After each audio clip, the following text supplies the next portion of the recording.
Hello, good afternoon. Michael Wynn, Chief Digital Officer of Digital Ops, a division of RB Oppenheim Associates. Hope everyone is having a great Monday. Real quick, wanted to talk about something that happened over the weekend or actually got released on Friday. An interesting collaboration between Weezer and Fortnite that rolled out with the introduction of some new maps in modes of Season 8 on Fortnite. Now, myself personally, not a avid player of Fortnite, but I think the story has something to tell us about the future of digital content strategy over the next decade.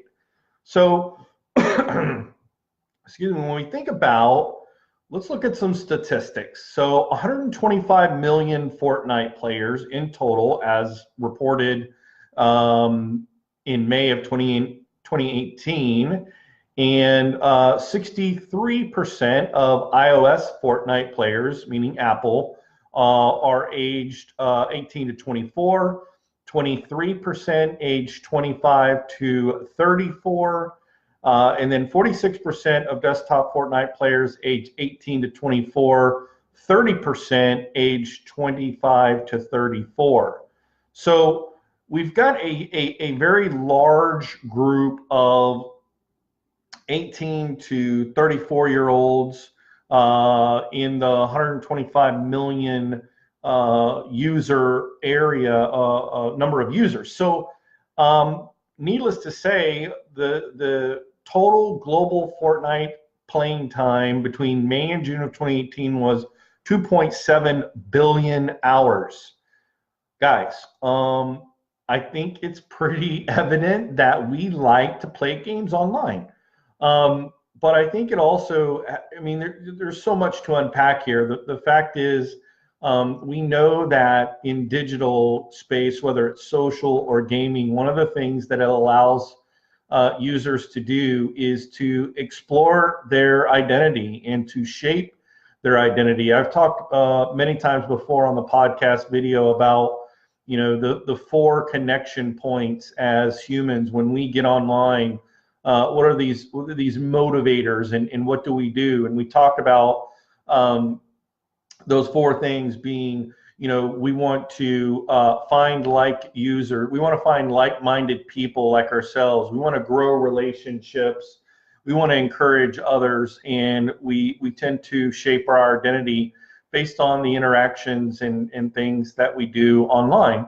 And, you know, again, I've referenced the movie Ready Player One before on our episodes before, and just what a great story that is, that sort of plays out how humans in a time where you know, the country is in recession or things are really bad, you know, whether it's from an economic standpoint or, you know, just generally speaking, escapism to a virtual world is something that is easily done because the internet is at our fingertips. So with a click of a button and a tap of a screen, we can be in a completely different world, and we can take on a completely different life.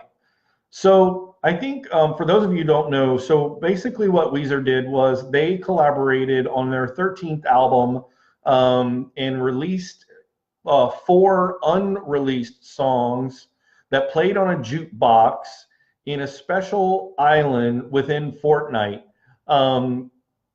And it's pretty crazy to think that a band, you know, who, you know, really kind of came out, I guess, you know, in the early 2000s, sort of grunge era, if you will, you know, and is now collaborating with this very, you know, 21st century, you know, gaming experience to leverage the platform to, you know, get the word out there. And obviously, you know, trying to market to 18, 24-year-olds in a platform where they live and spend their time is pretty telling. And I think what it again boils down to, and we've talked about this before as well, is as marketers and advertisers and communicators and brand advocates for our companies, we've got to move away from this singular ad idea where we're trying to put this one image, this one video, this one, graphic in front of you and hope that that message gets out to the masses,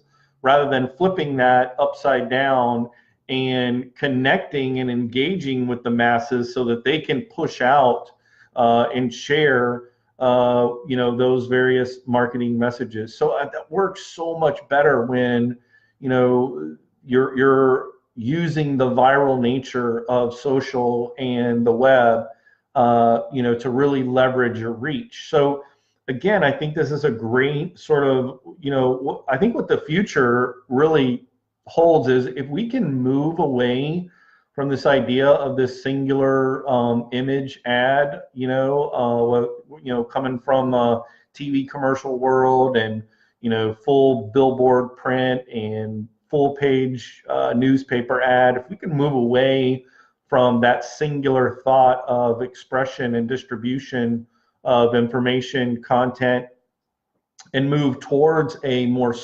storytelling environment. And it really boils down to this. I mean, there's really two ways that we like to interact with content, or the way we find it is we're motivated by two things. One, obviously, is entertainment. Content does very well, but educational content does just as well. I mean, I've shared before the number of people that watch the video and listen to the podcast for digital marketing, for digital ops, has just absolutely skyrocketed in just the last six months. And I try to provide, educational content for you guys to consider when you're trying to map out your digital marketing efforts. So, educational and entertainment-based sort of frameworks for how we are trying to engage and garner attention, in today's mobile social escapism in media is huge. So I think that's the time to start thinking about it. So okay, let's play this out. If I'm a, builder of houses, how might I start to envision, creating this storytelling in developing my content?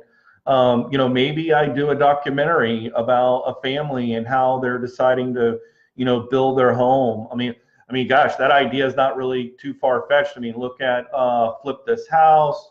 You look at, what the Gaines has done, on HGTV. Like, that's a really good sort of, visual of a storytelling of a brand that engages users, that inspires users. And I think that the more we start to think in those types of ways to be storytellers about our brands and about our companies, helps us to prepare for what the future of digital content strategy is. And I think to be aware of, if your target audience is 18 to 35-year-olds, you need to be keenly aware of what's happening with Fortnite and other platforms where people are spending their money, because that's the world they live in. And so to be able to communicate with them, you need to understand that context of where they are, what they spend their time on, what they spend their money on. That's really important. Now, if let's say your products or services really reach, boomers and, sort of that 40, 50, 60, year olds, that segment's different, right? And so you need to plan accordingly. But being storytellers and thinking about our content strategy in an entertainment education format, in a storytelling, almost, binge watching, immersing oneself, is something that we've got to get a hold of. Because that, I really think that we're seeing that collaboration as sort of a marker of the future. I mean, God forbid it to happen if the U.S. were to go into a major recession and people were to lose jobs, what would we do? We would spend time on the internet, right? I mean, we would. That's what we would do, because we would have access to that. Who knows how that might unpack when it comes to economy and branding and storytelling. So those are my thoughts for today, guys. I hope you guys have a great week. Look forward to talking to you tomorrow. Again, my name is Michael Wynn. I'm the Chief Digital Officer at Digital Ops. See you guys tomorrow.